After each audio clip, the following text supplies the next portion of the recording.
ফিলিস্তিনকে সম্প্রতি বেশ কয়েকটি রাষ্ট্র স্বীকৃতির ঘোষণা দিয়েছে।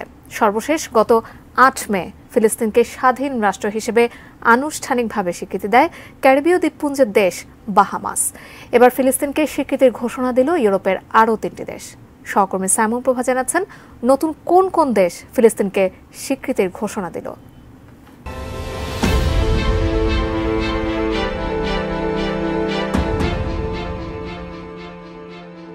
২০১২ সালে ফিলিস্তিন জাতিসংঘ সাধারণ পরিষদের পর্যবেক্ষক রাষ্ট্র হিসেবে স্বীকৃতি পায়। তখন দেশটির দূতকে জাতিসংঘের সংস্থাগুলোতে অংশ নেওয়ার অনুমতি দেওয়া হয়েছিল, তবে কোনো ভোট দেওয়ার ক্ষমতা দেওয়া হয়নি। গত ১৮ এপ্রিল জাতিসংঘের নিরাপত্তা পরিষদে ফিলিস্তিনের পূর্ণ সদস্যপদের অনুরোধ প্রস্তাব করা হয়। সেই প্রস্তাবে ভেটো দেয় মার্কিন যুক্তরাষ্ট্র। তবে ১৫ সদস্যের নিরাপত্তা পরিষদের ওই ভোটে ফিলিস্তিনের পক্ষে ছিল ১২টি রাষ্ট্র। তখন ভোট দেওয়া থেকে বিরত ছিল যুক্তরাজ্য ও সুইজারল্যান্ড। এবার ফিলিস্তিনকে রাষ্ট্র হিসেবে স্বীকৃতি দেওয়ার ঘোষণা দিয়েছে ইউরোপের ৩টি দেশ, নরওয়ে, স্পেন ও আয়ারল্যান্ড। ২২ মে একযোগে ঘোষণা দেন দেশ ৩টির প্রধানমন্ত্রীরা। দেশ ৩টির নেতারা বলছেন, মধ্যপ্রাচ্যে শান্তির লক্ষ্যে ফিলিস্তিনকে একটি রাষ্ট্র হিসেবে আনুষ্ঠানিকভাবে স্বীকৃতি দেবেন তারা। ২২ মে সংবাদ সম্মেলনে নরওয়ের প্রধানমন্ত্রী জোনাস গহর স্টোর ফিলিস্তিনের স্বীকৃতি না থাকলে মধ্যপ্রাচ্যে শান্তি আসতে পারে না বলে মন্তব্য করেন। তিনি বলেন, একটি দ্বিরাষ্ট্রীয় সমাধানই সর্বোত্তম পথ। এ সময় নরওয়ে আগামী ২৮ মে ফিলিস্তিনকে রাষ্ট্র হিসেবে স্বীকৃতি দেবে বলে ঘোষণা দেন প্রধানমন্ত্রী জোনাস গহর স্টোর।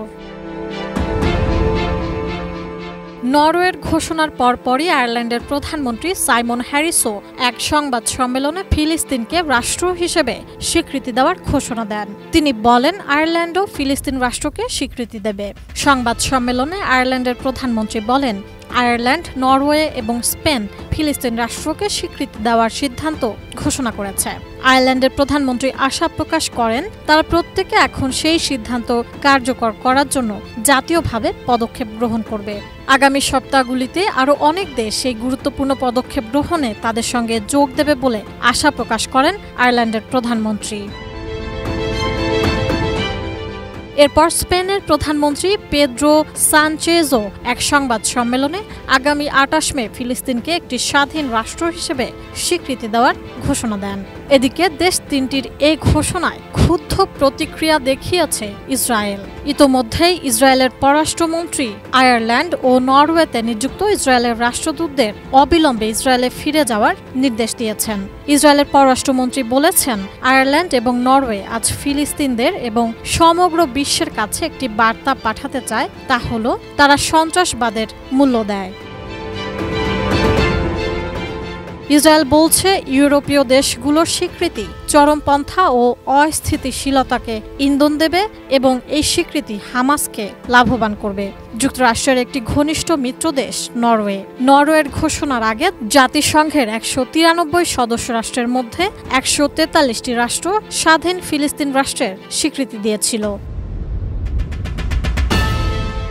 জানা গেছে, নরওয়ে সাম্প্রতিক বছরগুলোতে বেশ কয়েকটি অনুষ্ঠানে ইসরায়েল এবং ফিলিস্তিনিদের মধ্যে শান্তি স্থাপনে সহায়তা করার চেষ্টা করেছে। ইউরোপীয় ইউনিয়নের সদস্য স্লোভেনিয়া ও মাল্টাও সাম্প্রতিক সময়ে ফিলিস্তিনকে স্বীকৃতি দেওয়ার আভাস দিয়েছে। তাদের বক্তব্য, ওই অঞ্চলে স্থায়ী শান্তির জন্য দ্বিরাষ্ট্র সমাধান প্রয়োজন। সাইমন প্রভা, এটিএন নিউজ।